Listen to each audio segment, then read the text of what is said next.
مومن کا کام ہے کہ وہ جو عہد یا وعدہ کر لے اس عہد اور وعدے کو وہ پورا کرتا ہے، خلاف ورزی نہیں کرتا، اس کو توڑتا نہیں ہے، حتی الامکان جہاں تک اس سے کوشش ہوتی ہے، جہاں تک وہ پورا کر سکتا ہے وہ اس وعدے کو پورا کرنے کی کوشش کرتا ہے، اور یہی حکم دیا گیا ہے۔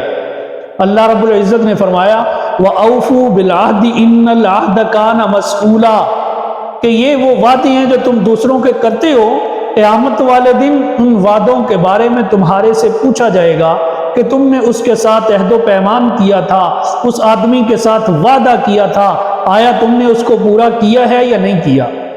اس لیے انسان جو بھی وعدہ کرے اس کے اوپر کوشش اس کی یہ ہونی چاہیے کہ میں اس وعدے کو پورا کروں، اور مومن کی علامت بھی یہی ہے کہ وہ وعدے کو پورا کرتا ہے، جس کے ساتھ بھی وہ وعدہ کر لیتا ہے پھر وہ وعدہ پورا کرتا ہے، یہ مومن ہونے کی علامت ہے۔ اللہ رب العزت نے ارشاد فرمایا یا ایھا الذین آمنوا اوفوا بالعقود، کہ اے ایمان والو اپنے وعدوں کی وفا کرو، ان کو پورا کرو، یہ مومن ہونے کی علامت ہے۔ اس لیے انسان کو چاہیے کہ جب وہ کسی سے وعدہ کر رہا ہو تو اس وقت خوب سوچ لے، سوچو بچار کرے کہ میں اس وعدے کو پورا کر سکتا ہوں یا نہیں کر سکتا۔ وعدہ کرنے سے پہلے اس کے اوپر اچھی طرح اپنی جانچ پڑتال کرے کہ آیا میں اس پہ پورا اتر سکتا ہوں یا نہیں، میں یہ وعدہ پورا کر سکتا ہوں یا نہیں۔ آج کل ہمارے ہاں ہوتا ہی ہے کہ جب کسی سے بات کر رہے ہوتے ہیں یا کسی سے وعدہ کر رہے ہوتے ہیں تو دل و دماغ میں تصور یہ ہوتا ہے کوئی بات نہیں، ابھی ٹائم ہے، وقت گزارو، اس کو کہہ دو بعد میں کیا پورا کرنا۔ تو مومن کی یہ علامت نہیں ہے۔ مومن وہ ہے کہ جب وہ وعدہ کرتا ہے تو اس کو پورا کرتا ہے۔ اس لیے جب بھی میرے دوستوں بزرگوں کسی کے ساتھ وعدہ کرنا ہے تو پہلے خوب اچھی طرح سوچ لیں کہ میں اس وعدے کو پورا کر لوں گا۔ اگر تو آپ کہتی ہیں کہ میں اس وعدے کو پورا کر سکتا ہوں اور میں ضرور کروں گا تو آپ اس کے ساتھ وعدہ کریں، اور اگر پورا نہیں کر سکتے تو آپ وعدہ نہ کریں، یہ وعدہ خلافی ہو جائے گی اور اس کے اوپر پکڑ ہے۔ ہاں اگر کوئی حقیقی عذر ہو، کوئی حقیقی عذر ہو تو اس کے اوپر تو معافی ہے، وہ ایک الگ چیز ہے، لیکن جان بوجھ کر کوئی عذر گھڑنا، جان بوجھ کر کوئی بہانہ لگانا، اس کی معافی نہیں ہے۔ یہ تو منافق کی علامت ہے وعدے کو توڑنا، یہ مومن کی علامت نہیں ہے کہ وہ وعدے کو توڑے۔ اللہ کے نبی صلی اللہ علیہ وسلم نے فرمایا آیت المنافق ثلاث، کہ منافق کی 3 علامتیں ہیں۔ اذا حدث کذب، جب وہ بات کرے گا تو جھوٹی کرے گا، وَإِذَا وَعَدَ أَخْلَفَ، اور جب وہ وعدہ کرے گا تو اس کی خلاف ورزی کرے گا، وَإِذِ اؤْتُمِنَ خَانَ، اور جب اس کے پاس امانت رکھی جائے گی تو وہ اس میں خیانت کرے گا۔ تو یہ وعدہ خلافی کرنا یہ منافق کی علامت ہے، مومن کی علامت نہیں ہے۔ مومن کی علامت یہ ہے کہ اگر وہ کسی کے ساتھ وعدہ کر لے تو وعدے کو پورا کرے۔ وعدہ کوئی عام چیز نہیں ہے جس کو آج کل ہم نے بہت ہلکا لیا ہوا ہے، اس کے بارے میں تو کل سوال ہونا ہے۔ اس لیے کسی کے ساتھ بھی وعدہ کریں تو سوچ سمجھ کر کریں۔ ایک مرتبہ اللہ کے نبی صلی اللہ علیہ وسلم تشریف فرما ہیں، آپ کے پاس صحابہ کی محفل لگی ہوئی ہے، ان میں سے ایک صحابی ایک بچے کو اپنے پاس بلا رہے ہیں، لیکن وہ بچہ اس صحابی کے پاس نہیں آ رہا۔ انہوں نے کوشش کی، بڑا پیار محبت دکھایا، لیکن وہ بچہ پاس نہ آیا۔ تو اب وہ صحابی اس بچے سے کہتی ہیں کہ تم میرے پاس آ جاؤ، تم میرے پاس آ جاؤ، میں تمہیں چیز دوں گا۔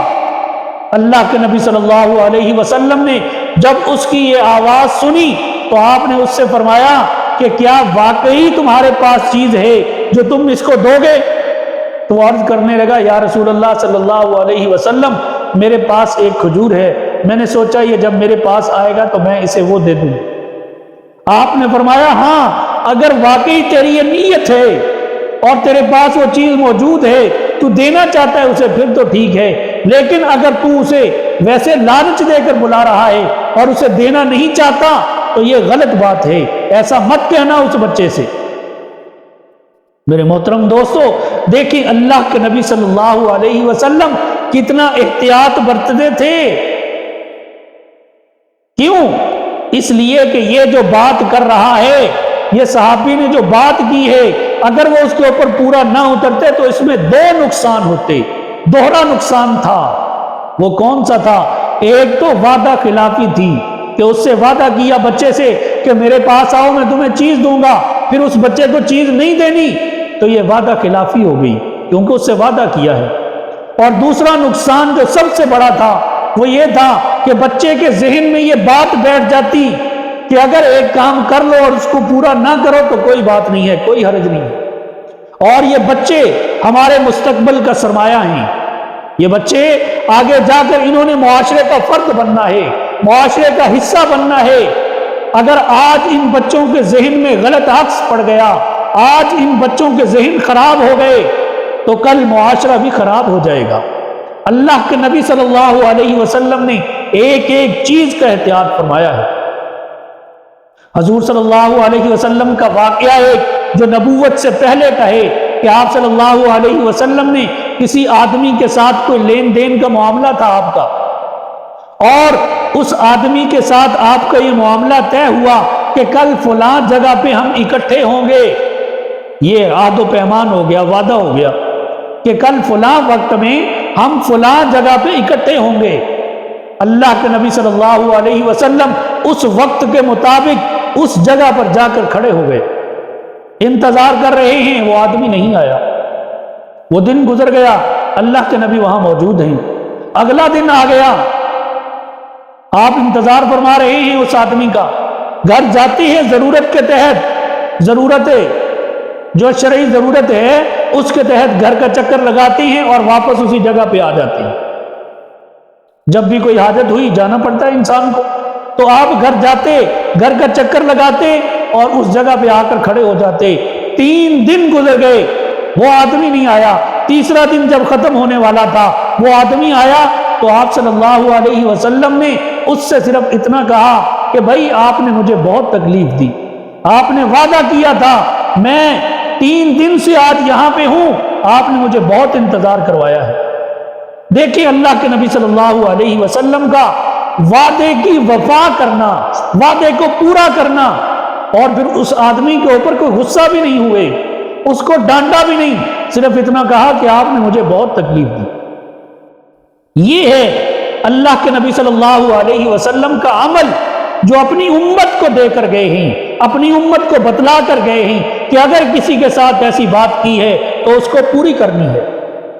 حضور صلی اللہ علیہ وسلم کے صحابی حذیفہ بن یمان جب یہ مسلمان ہو گئے تو اپنے والد کے ساتھ مدینہ طیبہ حضور صلی اللہ علیہ وسلم کی خدمت میں حاضری کے لیے جا رہے ہیں۔